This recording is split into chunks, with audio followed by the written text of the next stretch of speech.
Hello साथियों, मैं मीनाक्षी शुक्ला आप सभी का स्वागत करती हूँ अपने इस online platform one day exam study में। साथियों, समय हो चुका है और ठीक इसी समय हम आपके लिए हिंदी की एसटी को लेके आते हैं और आज उसी श्रृंखला में फिर से हम आपके सामने उपस्थित हुए हैं। तो साथियों, जल्दी से तैयार हो जाइए और शुरू करते हैं अपनी आज की हिंदी की एसटी। साथियों, आज की एसटी का पहला प्रश्न है, नीचे लिखे विकल्पों में कौन सा विकल्प रूपक अलंकार का है? क्या कहा गया है? रूपक अलंकार। याद करो, रूपक अलंकार में हमने आपको क्या बताया? जहां रूप एक सा हो। क्या? जब रूप एक सा हो तो रूपक अलंकार होता है। अब जब रूप एक सा होगा तो दो के बीच में क्या होगा? योजक चिन्ह का प्रयोग होगा। ठीक है, और क्या होगा? उपमेय और उपमान एक जैसे बताए गए होंगे। चलिए शुरू करते हैं। तो लिखा है मुख नहीं चंद्र है, तो इसमें क्या लग गया? नहीं लग गया। याद करो, नहीं में हमने आपको क्या बताया था? नहीं में हमने आपको बताया था अपहूर्ति। क्या बताया था? अपहूर्ति। यानी जब नहीं शब्द का प्रयोग हमारे अलंकार में हमको मिलता है, ठीक है, बीच में यानी उपमेय और उपमान के बीच में नहीं मिलता है, वास्तविकता कहा जाता है, वास्तविकता का वर्णन होता है, तो साथियों वहां पर अपपूर्ति होता है। यहाँ पर क्या कहा गया? चंद्र मुख सा, यानी चंद्रमा किसके जैसा है? मुख सा है, यानी इसमें क्या हो गया? प्रतीप हो गया। ठीक है, जब उपमान की तुलना उपमेय से होने लगे तो प्रतीप हो जाता है। मुख चंद्र के समान, यानी मुख कैसा है? चंद्रमा के समान है, तो इसमें उपमा हो जाएगा। क्या होगा? उपमा, उपमा हो जाएगा। और क्या कहा गया? मुख चंद्र है, मुख को ही चंद्रमा बता दिया गया, तो यहाँ पर साथियों क्या होगा? ये आपका सही हो जाएगा सी हो जाएगा। मुख चंद्र है। क्या कहा गया? मुख चंद्र है। चलिए आगे देखते हैं। अगला प्रश्न है सारंग का पर्यायवाची क्या है? ए नमक, बी सारथी, सी मोर, डी हाथी। तो साथियों अगर बात करें सारंग किसको कहा जाता है? तो सारंग कहा जाता है, सारंग किसको कहा जाता है? सारंग मोर को कहा जाता है। सारंग सर्प को भी कहा जाता है। किसको? सर्प को भी कहा जाता है। सारंग घोड़ा को भी कहा जाता है। लेकिन यहाँ पर राइट ऑप्शन क्या होगा आपका? सी मोर हो जाएगा। क्या होगा? सी मोर हो जाएगा। अगला प्रश्न है, दिए गए शब्दों में, ये थोड़ा हमें लगता है छोटा छोटा है, ठीक है, चलिए इसको हम ओपन करके दिखाई दे रहा होगा। लिखा है दिए गए शब्दों में भिन्न अर्थ वाला शब्द है। अब इसमें क्या लिखा है? भिन्न अर्थ वाला शब्द आपको ढूंढना है। तो साथियों उषा क्या कहते हैं? सुबह का समय उषा काल कहलाता है। जब हल्का हल्का सूर्य निकलता है उसी को प्रभात कहते हैं, उसी को सवेरा कहते हैं। और दिन कब निकलता है? जब एकदम सूर्य हमारा तेजी से निकल आता है, उसको कहते हैं दिन। तो यही भिन्न अर्थ वाला हो जाएगा। बी ऑप्शन हमारा राइट होगा। अगला प्रश्न है, दिख रहा होगा, प्रश्न है उर्वर का विलोम शब्द होगा। साथियों उर्वर किसको कहते हैं? जो उपजाऊ होती है। किसको कहते हैं? जो उपजाऊ होती है। अब यहाँ पर क्या करना है? आपको उसको विलोम ढूंढना है, उसका अपोजिट ढूंढना है। तो क्या हो जाएगा? जो हमारा उपजाऊ होता है उसका अपोजिट बंजर होता है। तो देखिए क्या लिखा होगा? उत्कृष्ट होगा, उत्मर्ण होगा, या ऊसर होगा, या अतिवृष्टि होगा। तो साथियों राइट हो जाएगा आपका सी ऊसर। क्या हो जाएगा? ऊसर। उत्तमर्ण, जब हम ऋण से उन्मुक्त हो जाते हैं तो उसको उत्तमर्ण कहते हैं। अतिवृष्टि, जब वर्षा बहुत ज्यादा होती है उसको अतिवृष्टि कहते हैं। उत्कृष्ट, जो सर्वोच्च होता है, सबसे अच्छा होता है, सर्वोत्तम होता है, उसको उत्कृष्ट कहती हैं। बात समझ में आ गई? चलिए अगला प्रश्न देखते हैं। अगला प्रश्न भी ऐसे ही है, कहता है जिसे जीता ना जा सके उसके लिए एक शब्द बताइए। तो साथियों जिसे जीता ना जा सके, ए अजय, बी अज्ञेय, सी अपराजय, या डी दुर्जय। तो साथियों आ मतलब होता है नहीं, जे मतलब जीता, जिसको जीता ना जा सके उसको अजय कहते हैं। अज्ञेय, अज्ञेय मतलब बहुत कुछ जानने वाला अज्ञेय कहा जाता है। अपराजय, जिसको अपराजय, अब देखिए इसको अगर अलग अलग करेंगे तो आ मतलब नहीं, पराजय मतलब पराजित, जिसको पराजित नहीं किया जा सकता वो अपराजय होता है। और दुर्जय, जिस पर विजय पाना थोड़ा कठिन हो उसको दुर्जय कहा जाता है। चलिए अगला देखते हैं। अगला प्रश्न है, अगला प्रश्न है मात्रा क्रम की दृष्टि से दोहे के ठीक विपरीत पढ़ने वाला छंद। क्या कहा गया? मात्रा क्रम की दृष्टि से दोहा के ठीक विपरीत यानी दोहे के ठीक उल्टा कौन सा छंद पड़ता है? ए रोला, बी सोरठा, सी बी चौपाई, डी हरिगीतिका। तो साथियों कई बार हमने आपको बताया कि दोहे में क्या होता है। सबसे पहले दोहे को समझ लें। दोहे में होता क्या है? 4 चरण होते हैं। कितने होते हैं? 4 चरण होते हैं। ठीक है। कैसा है? सममात्रिक। कैसा है? अर्ध सममात्रिक है। कैसा है? अर्ध सममात्रिक। अर्ध मतलब आधी, सम मतलब समान मात्राएं मतलब मात्राएं। इसके आधे चरणों में 4 चरण होते हैं तो 2 चरणों में मात्राएं एक जैसी और 2 चरणों में मात्राएं अलग अलग होंगी। उसको कहा जाता है अर्ध सममात्रिक। क्या बोला जाएगा? अर्ध सममात्रिक। अब आ जाइए आगे, क्या कहा गया है? और अगर इसकी बात करें मात्राएं प्रथम और तृतीय चरण में, पहले और तीसरे चरण में साथियों कितनी होती हैं? तो 13 होती हैं।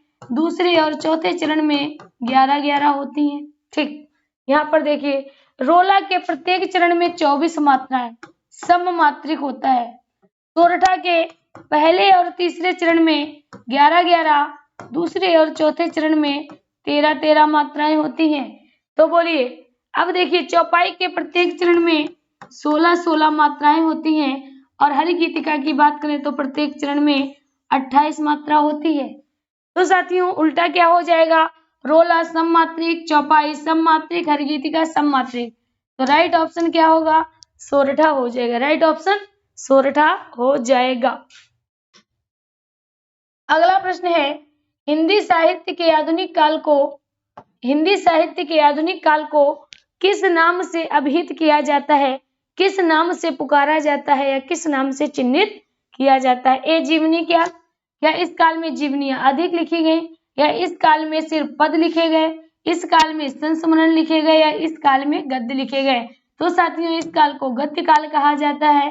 कारण क्या था? इस काल में जो भी रचनाएं थी वो गद्य पर आधारित थी, इसीलिए इस समय को गद्य काल के नाम से जाना गया। किस नाम से? गद्य काल के नाम से जाना गया। अगला प्रश्न है आर्यों शब्द। अगला प्रश्न है, दिख रहा होगा। अगला प्रश्न है आर्यों शब्द निम्नलिखित में से किस बोली का है? क्या कहा गया? आर्यों शब्द किस बोली का है? भोजपुरी, अवधी, ब्रज, खड़ी बोली। तो साथियों अगर बात करें आर्यों किस बोली का है? तो आर्यों ब्रज भाषा से रिलेटेड है। किस भाषा से रिलेटेड है? ब्रज भाषा का से रिलेटेड है। उसमें आर्यों शब्द का मोस्टली प्रयोग किया जाता है। बात समझ में आ गई? तो राइट ऑप्शन हो जाएगा बी। अगला प्रश्न है जयशंकर प्रसाद की काव्य भाषा कौन सी थी? बहुत बढ़िया प्रश्न है, बहुत बढ़िया प्रश्न है। जल्दी से बताएं इसका आंसर। जयशंकर प्रसाद की काव्य भाषा कौन सी थी? ए अवधी, बी मगही, सी मैथिली, डी खड़ी बोली। तो साथियों जो जयशंकर प्रसाद थे उन्होंने ब्रज भाषा का प्रयोग किया। किस भाषा का? ब्रज भाषा का अपनी रचनाओं में प्रयोग पहले किया। पहले किस भाषा का प्रयोग किया? पूर्व में ब्रज भाषा का प्रयोग किया और बाद में इन्होंने अपनी रचनाओं का आधार किसको बना लिया? खड़ी बोली को बना लिया। तो अगर यहाँ पर ऑप्शन में ब्रज होता तो हम ब्रज को टिक्का लगाते, लेकिन ब्रज नहीं, इसीलिए क्या करेंगे? डी खड़ी बोली। क्या करेंगे? डी खड़ी बोली। बात समझ में आ रही होगी। चलिए अगला प्रश्न देखते हैं। अगला प्रश्न कहा गया है, अगला प्रश्न है निम्नलिखित में से अष्टचाप का कवि कौन नहीं है? अष्टचाप का कवि कौन नहीं है? तो देखिए साथियों बात करें अष्टचाप का जहाज सूरदास। अष्टचाप का जहाज सूरदास याद है। कुंभा के सुर पर कृष्ण नाचे। बताया था ना कौन कौन से? कुंभन दास, सूरदास, परमानंद दास और कृष्णदास। तो कुंभन दास है, सूरदास है, परमानंद दास है। कौन नहीं होगा? मलूक दास नहीं होंगे। कौन नहीं होगा? मलूक दास नहीं होंगे। अगला प्रश्न है गारसा दत्तासी ने हिंदी का प्रथम कवि किसे माना? गारसा दत्तासी ने हिंदी का प्रथम कवि किसको माना? ए नसाली भद्रसूरी, बी विद्यापति, सी अंगद, डी अब्दुल रहमान। अगर पूछा जाता राहुल शंकरत्यायन ने माना था सरहप्पा को, राहुल शंकरत्यायन ने सरहप्पा को, ठीक है। लेकिन यहाँ किसके अनुसार पूछा गया है साथियों? यहाँ पूछा गया है गारसा दत्तासी के अनुसार। किसके अनुसार? गारसा दत्तासी के अनुसार। तो सही विकल्प क्या होगा? सी अंगद। क्या होगा? सी अंगद, यानी अंगद को ही प्रथम कवि माना था गारसा दत्तासी ने। अगला प्रश्न है रौद्र रस का स्थायी भाव। रौद्र रस का स्थायी भाव क्या होगा? जल्दी से बताइए। रौद्र रस का स्थायी भाव ए क्रोध, बी विस्मय, सी शोक, डी भय। तो साथियों रौद्र रस का स्थायी भाव क्रोध होता है। रौद्र रस का स्थायी भाव क्रोध होता है। यहाँ पर क्या दिखाई दिया है? क्रोध, विस्मय, विस्मय आश्चर्य का होता है, विस्मय आश्चर्य का होगा, शोक दुख का होता है, शोक करुण का होता है, और साथियों भय किसका होता है? भय भयानक का होता है। तो सही ऑप्शन हमारा क्या हो जाएगा? ए क्रोध। अगला प्रश्न है कौन स्वर नहीं है, यानी किसको आप स्वर नहीं कहोगे? दिख रहा होगा, लिखा है कौन स्वर नहीं है? ए ऑप्शन आ, बी ऑप्शन उ, सी ऑप्शन ए, डी ऑप्शन बा। तो साथियों आ हमारा स्वर है, ए स्वर है, बी स्वर है यानी उ स्वर है, डी ऑप्शन गलत हो जाएगा, वा स्वर नहीं है क्योंकि क्या है? व्यंजन है। क्या है? व्यंजन है। अगला प्रश्न है निम्नलिखित में से कौन सा वर्ण घोष है? घोष मतलब सघोष, घोष मतलब सघोष। तो पूछा है निम्नलिखित में कौन सा वर्ण घोष यानी सघोष है। अब सघोष की बात करें तो प्रत्येक वर्ग का तीसरा, चौथा, पांचवा और इसके साथ साथ यारा, लावा, ठीक है, ये क्या है? सघोष है।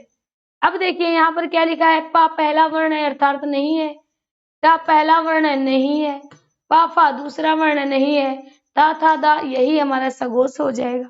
क्या होगा? सघोष हो जाएगा। अगला प्रश्न है निम्नलिखित में कौन अल्प प्राण है?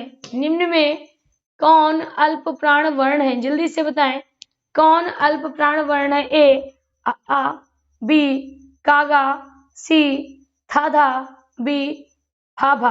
तो साथियों बात कर रहे हैं अल्प प्राण की। किसकी? अल्प प्राण की। अल्प प्राण जिनको बोलने में कम समय लगे, प्रत्येक वर्ग का पहला, तीसरा, पांचवा और यारा लावा ये क्या होते हैं? अल्प प्राण होते हैं। तो देखिए ये तो स्वर है, नहीं होंगे। का गा का पहला है, गा तीसरा है, तो यही विकल्प हमारा सही हो जाएगा। ता था दूसरा है, धा चौथा है, नहीं होगा। पा फा दूसरा है, भा चौथा है, ये भी नहीं होगा। तो साथियों राइट ऑप्शन हो जाएगा बी। अगला प्रश्न है साहित्य और समाज का अन्योन्याश्रित, साहित्य और समाज का अन्योन्याश्रित संबंध है। बहुत अच्छे, बहुत बढ़िया प्रश्न है साथियों, बहुत अच्छा प्रश्न है। इसमें आपको बताना है शुद्ध वर्तनी बताना है। ए अन्योन्याश्रित, बी अन्योन्याश्रित, अन्योन्याश्रित या अन्यान्याश्रित। राइट ऑप्शन हो जाएगा बी अन्योन्याश्रित। क्या हो जाएगा? बी विकल्प हमारा सही हो जाएगा अन्योन्याश्रित। ठीक है, क्या होगा? अन्योन्याश्रित अर्थात बी विकल्प हमारा सही हो जाएगा, राइट ऑप्शन हो जाएगा। अगला प्रश्न है हिंदी मिश्र वाक्यों में से कौन सा विशेषण उपवाक्य है? अब अगर साथियों विशेषण उपवाक्य की बात करें तो क्या होगा? जो, जितना, जो, जिनको, जिससे, जो कि, ठीक है, ये हमारे क्या होंगे? विशेषण उपवाक्य होंगे। अब आपको छांटना है कि कौन सा होगा और कौन सा नहीं होगा। पहला है मैं कहता हूं कि तुम भोपाल जाओ।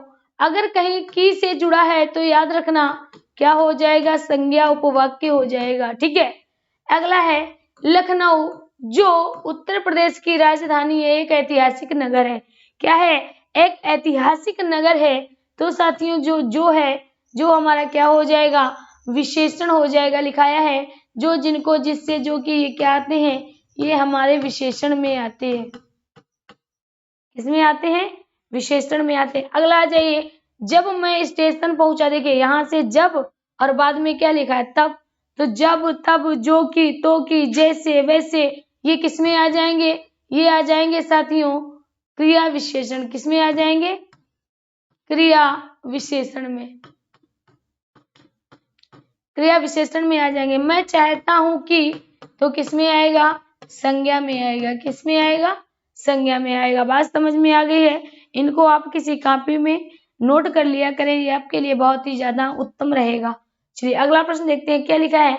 किसी कठिन शब्द को स्पष्ट करने के लिए, कह रहा है कोई कठिन शब्द है, उसको स्पष्ट करने के लिए किस विराम चिन्ह का प्रयोग करेंगे। तो आपने लिखा, जैसे हमने यहाँ पर लिखा मेरु, क्या लिखा, मेरु। अब मेरु लिखा, तो मेरु किसे कहते हैं, मेरु कहते हैं आधार को, ठीक है, मेरु कहते हैं रीढ़ को। समझ में आया। तो हमने क्या किया, उसका अर्थ बताने के लिए कोष्टक में उसका अर्थ लिख दिया। तो कहा गया किसी कठिन शब्द को स्पष्ट करने के लिए किस विराम चिन्ह का प्रयोग करते हैं, विवरण चिन्ह का, इस तरह से आप प्रयोग करेंगे। निर्देशक चिन्ह, इस तरह से डैश लगाएंगे, उपविराम लगाएंगे, या कोष्टक चिन्ह का प्रयोग करेंगे। तो राइट ऑप्शन हो जाएगा सी, कोष्टक। क्या होगा, राइट ऑप्शन हो जाएगा सी, कोष्टक। बहुत अच्छे। अगला प्रश्न देखते हैं। अगला प्रश्न है, किसी कठिन शब्द को, ये 2 बार आ गया, आगे देखते हैं। अगला प्रश्न है, व्यंजन संधि का उदाहरण है, व्यंजन संधि का उदाहरण है। तो पहला लिखा है गायिका, क्या लिखा है, गायिका, गा, गा, ई का गा, आय लिखा है ना, गाय। यहाँ पर क्या निकल रहा है, गा, धन आय, धन ई का, तभी तो गायिका बनेगा। तो यहाँ पर क्या आय निकला है, अर्थात हम क्या कहेंगे, अयादि संधि है। ठीक है, नहीं तो आप डिटेल में पढ़ के देख लीजिए, डिटेल में कैसे आप इसको विस्तार से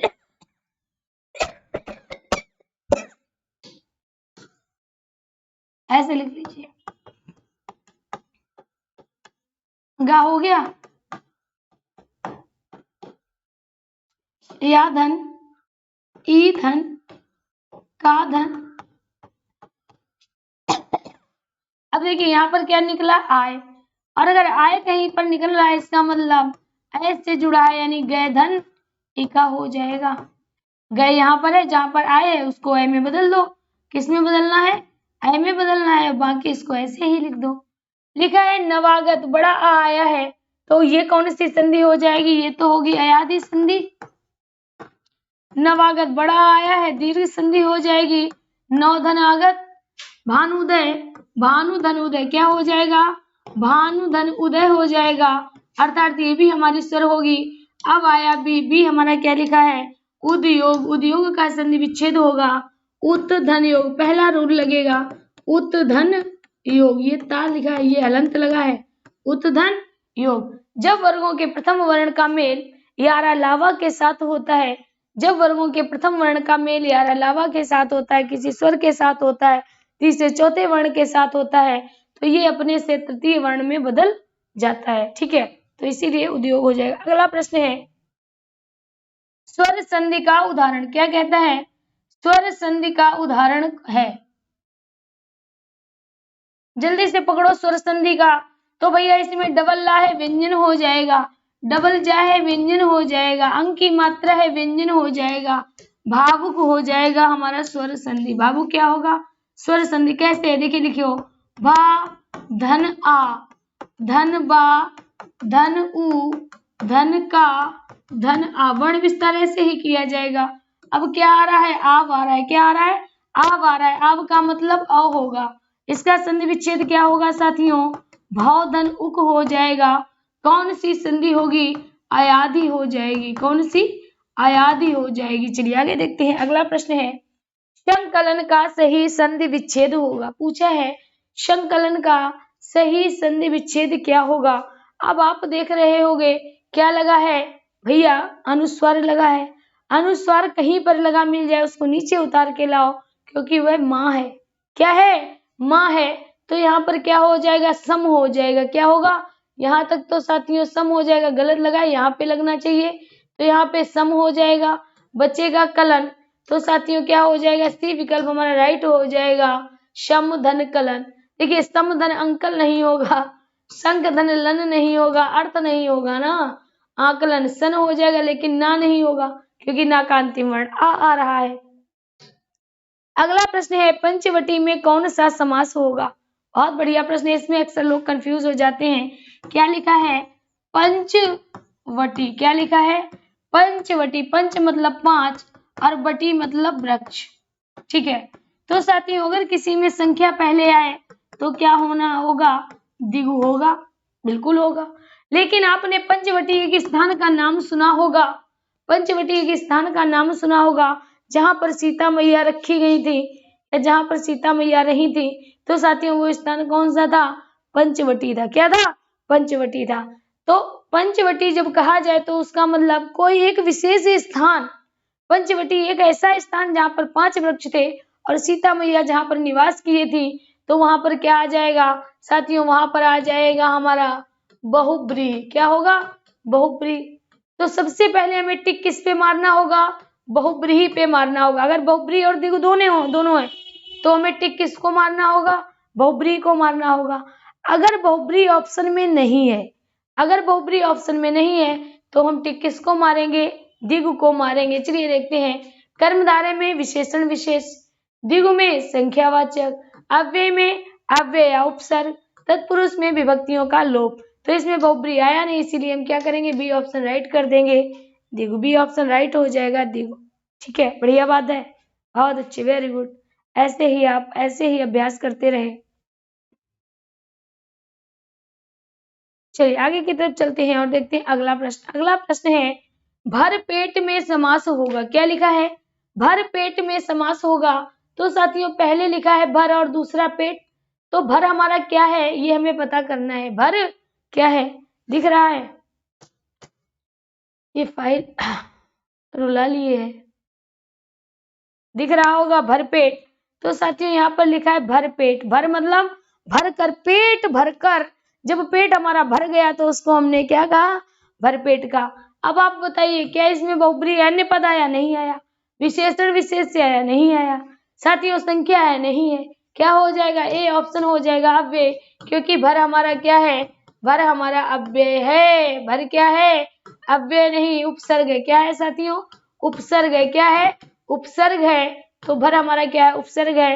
और कैसा पेट, भर पेट, पेट भरकर। तो राइट ऑप्शन क्या हो जाएगा, अव्यय भाव समास हो जाएगा। अगला प्रश्न है निम्नलिखित में कौन सा यौगिक है। क्या लिखा है, निम्नलिखित में कौन यौगिक शब्द है, जल्दी से पहचानिए। पूछा गया है निम्नलिखित में कौन यौगिक शब्द है। ए लेख, बी पुस्तक, सी विद्यालय, डी योगी। अगर कहीं पर यौगिक शब्द कभी पूछा जाए तो हमें क्या करना है, दो शब्दों के बीच, दो शब्दों के को योग करने से यौगिक बनता है।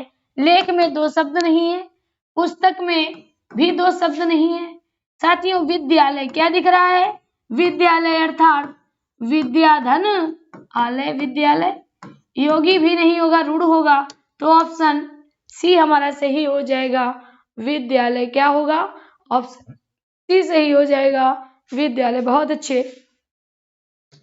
अगला प्रश्न है निम्नलिखित में तद्भव शब्द का चयन करें। निम्नलिखित में तद्भव शब्द का चयन कीजिए।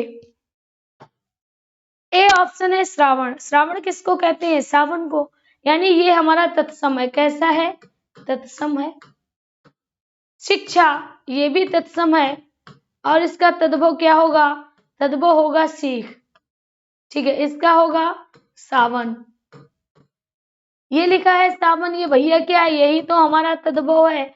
और पूछा क्या गया, तद्भव छाटने को कही रहा है, तो बी हो जाएगा सावन। क्या हो जाएगा, बी सावन हो जाएगा। अगला देखिए सूकर। सूकर किसको कहते हैं, सूकर कहा जाता है सुअर को, और सूकर हमारा कैसा है, तत्सम शब्द है। बात समझ में आ गई, तो राइट ऑप्शन हो जाएगा बी सावन। अगला प्रश्न है उच्चारण में उपसर्ग है। क्या कह रहा है, प्रश्न बहुत उत्तम है, ये भी पूछ रहा है उच्चारण में उपसर्ग है। और अक्सर हमारे बहुत से साथी गलत कर लेते हैं। अब छांटिए, अगर आप ऊ को निकाल लिए तो उच्चारण बच जाएगा, तो ये नहीं होगा। अगर हमने उच्च को निकाला तो भैया उच्च तो हमारा उपसर्ग होता ही नहीं है, उच्च उपसर्ग होता ही नहीं है, उत और उप दोनों होते हैं, तो इसमें क्या होगा, उत होगा, उप नहीं होगा, उत होगा। देखिए बताया था डबल चा अगर कहीं पर आया है तो याद रखना ये चा नहीं था है, बताया था अगर कहीं पर डबल जाए, जा नहीं ता है, कहीं पर डबल ला है तो इसका मतलब ला नहीं ता है। बात समझ में आ गई? तो राइट ऑप्शन होगा बी उत, राइट ऑप्शन हो जाएगा बी उत। बहुत अच्छे। अगला प्रश्न है यौगिक शब्दों की रचना होती है। प्रश्न बन रहा है यौगिक शब्दों की रचना कैसे होती है? ए ऑप्शन उपसर्ग से, बी ऑप्शन प्रत्यय से, सी ऑप्शन समास से, या डी ऑप्शन उपसर्ग से, प्रत्यय से और समास से। तो साथियों जो यौगिक शब्द बनते हैं उपसर्ग भी होता है, प्रत्यय भी होता है और समास से भी होता है, तो डी ऑप्शन हमारे सही हो जाएगा।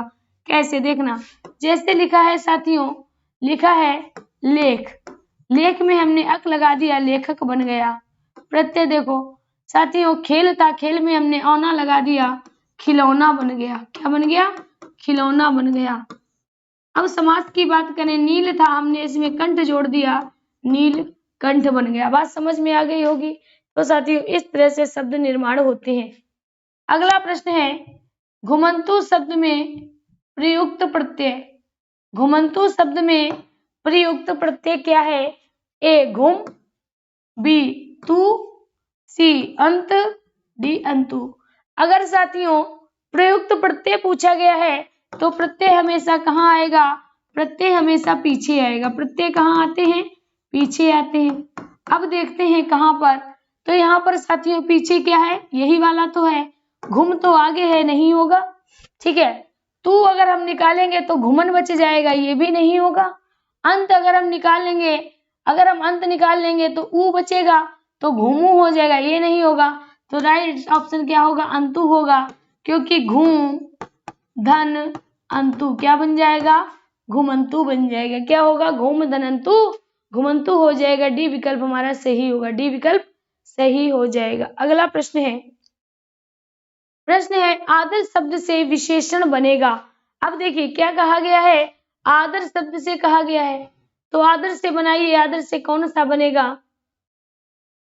ए आदरकारी, आज तक आपने सुना है आदरकारी? नहीं सुना होगा। आदर पूर्वक सुना होगा और आदरणीय। अगर यहाँ पर पूछा जाता भाववाचक संज्ञा तो आदर पूर्वक हो जाता। क्या होगा? आदर पूर्वक हमारा भाववाचक बन जाएगा। ठीक है, लेकिन पूछा क्या गया? आदर से बनने वाला विशेषण, तो आपने सुना होगा आदरणीय महोदय, आदरणीय, आदरणीय प्रधानाचार्य, आदरणीय अध्यापक, आदरणीय अभिभावक, आदरणीय प्राध्यापक। तो साथियों ये क्या होगा? आदरणीय हमारा क्या हो गया? आदरणीय हमारा विशेषण है। क्या है? विशेषण है, जो किससे बना? आदर से बना। ठीक है, किससे बना? आदर से बना। तो राइट ऑप्शन हो जाएगा सी। अगला प्रश्न है सूर्य शब्द का स्त्रीलिंग क्या होगा? बढ़िया प्रश्न है। सूर्य शब्द का स्त्रीलिंग क्या होगा? ए सूर्याणी, बी सूर्या, सी सूर्याई, डी सूर्यों। सूर्य का बताना है। सूर्य का कुछ लोग सूर्याणी कह रहे होंगे, कुछ लोग सूर्या समझ रहे होंगे, कुछ लोग सूर्याई कह रहे होंगे, कुछ लोग सर्यो कह रहे होंगे। तो साथियों सूर्य का स्त्रीलिंग क्या होगा? सूर्या हो जाएगा। सूर्य का स्त्रीलिंग सूर्या हो जाएगा, अर्थात हमारा बी विकल्प सही होगा। सूर्य का स्त्रीलिंग सूर्या होगा। सूर्य का स्त्रीलिंग सूर्या हो जाएगा, अर्थात हमारा बी विकल्प सही होगा। अगला प्रश्न है बुढ़ापा भी एक प्रकार का अभिशाप है। क्या कह रहा है? कि बुढ़ापा जो है वो क्या है? एक प्रकार का अभिशाप है, यानी एक कुरीति है। अब कह रहा है कि इसमें कौन सी संज्ञा होगी? जातिवाचक। अगर साथियों होता बूढ़ा, होता बूढ़ा तो जातिवाचक हो जाती। अगर बूढ़े का नाम होता तो व्यक्तिवाचक हो जाता। क्या कहा गया है? वो कहा गया है बुढ़ापा, और साथियों बुढ़ापा क्या हो जाएगी? देखिए जातिवाचक है बूढ़ा, और बूढ़ा में क्या जोड़ दिया गया? आपा जोड़ दिया गया। ठीक है, तो क्या हो गया? बुढ़ापा। क्या हो गया? बुढ़ापा हो गया। क्या हो गया? बुढ़ापा हो गया। बात समझ में आ रही होगी। तो साथियों क्या हो जाएगा, सी विकल्प हमारा सही होगा, भाववाचक संज्ञा। सी विकल्प सही होगा, भाववाचक संज्ञा। अगला प्रश्न है, क्रिया का मूल रूप कहलाता है, क्या कहलाता है, कह रहा है क्रिया का मूल रूप क्या कहलाता है, ए धातु, बी कारक, सी क्रिया विशेषण, डी इनमें से कोई नहीं। क्रिया की विशेषता बताने वाले क्रिया विशेषण कहलाते हैं। साथियों कारक संबंध बताने वाले कारक कहलाते हैं। क्रिया का मूल रूप क्या कहलाता है, धातु कहलाता है। और ये किसमें होते हैं, संस्कृत से होते हैं। किससे होते हैं, संस्कृत से होते हैं। तो ए विकल्प हमारा सही हो जाएगा, धातु। क्रिया का मूल रूप धातु कहलाता है। क्रिया का मूल रूप साथियों धातु कहलाता है। अगला प्रश्न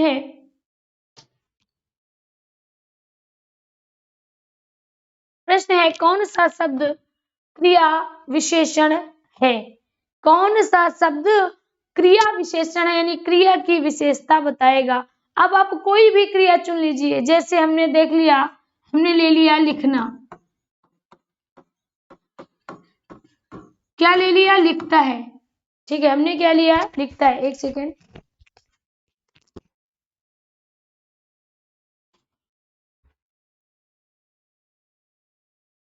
हमने क्या ले लिया, लिखा है, लिखता है। अब देखिए लिखता है की बात करें, लिखता है की बात करें तो लिखता है हमारी क्या है, क्रिया है। लिखता है क्या है, क्रिया है। अब उस क्रिया की बात करें, तेज, पहला, बुद्धिमान और मीठा, क्या लिखा है, तेज, पहला, बुद्धिमान, मीठा। तो साथियों आप क्या कहोगे, तेज लिखता है कि पहला लिखता है, बुद्धिमान लिखता है या मीठा लिखता है। तो साथियों जो बुद्धिमान होगा वो हमारा संज्ञा हो जाएगा, क्या होगा, संज्ञा होगा। मीठा, मीठा हमारा क्या होगा, विशेषण होगा।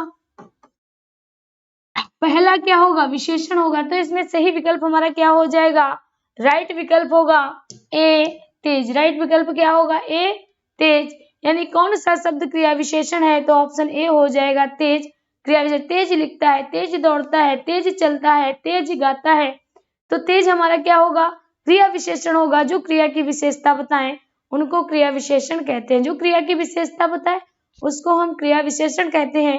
तो सही विकल्प हमारा ए हो जाएगा। अगला प्रश्न है, अगला और साथियों अंतिम प्रश्न है, कह रहा है सीता ने बहुत मेहनत की, क्या कह रहा है, सीता ने बहुत मेहनत की। एक सेंटेंस हो गया, सीता ने बहुत मेहनत की, एक वाक्य हो गया, किंतु फिर भी सफल नहीं हो सकी। दूसरा सेंटेंस है सफल नहीं हो सकी, सीता ने बहुत मेहनत की लेकिन फिर भी सफल नहीं हो सकी। कह रहा है इस वाक्य में समुच्चय बोधक अव्यय निहित है, यानी इसमें समुच्चय, समुच्चय किसको कहते हैं, समुच्चय कहते हैं जोड़ने वाले को। किसको, जोड़ने वाले को। तो आपको बताना है कि इसमें जोड़ने वाला शब्द कौन सा है, कौन सा शब्द जोड़ रहा है। तो सीता क्या है, सीता साथियों संज्ञा है। सीता क्या है, सीता हमारी संज्ञा है। सफल क्या है, सफल क्रिया है। मेहनत करना क्या है, मेहनत करना क्रिया है। लेकिन किंतु हमारा क्या है, समुच्चय वाचक है। क्या है, समुच्चय वाचक है। तो ये थे साथियों आज के सुपर 35 क्वेश्चंस की सीरीज थी। आशा है आपको बेहतर लगी होगी। बेहतर करने की कोशिश तो हमेशा करते रहते हैं। चलिए आगे देखते हैं अगला क्या है। अगला है साथियों, अगर आप टेट और सुपर टेट की तैयारी कर रहे हैं और इसके लिए अगर आपको प्रिंटेड नोट्स की आवश्यकता है तो शुभम सर के द्वारा बहुत मेहनत की गई है और सारे सब्जेक्ट्स के नोट्स तैयार किए गए हैं। ये नोट्स आपको एक निश्चित दिशा या निश्चित आयाम दे सकते हैं। तो इसके लिए अगर आप नोट्स लेने के उत्सुक हैं, इच्छुक हैं, तो आप इस नंबर पर संपर्क करिए 8858525758। जब आप इस पर संपर्क करेंगे आपको पूरी की पूरी जानकारी उपलब्ध करा दी जाएगी। तो इसी के साथ साथ साथियों इस क्लास को हम यहीं पर खत्म करते हैं। धन्यवाद।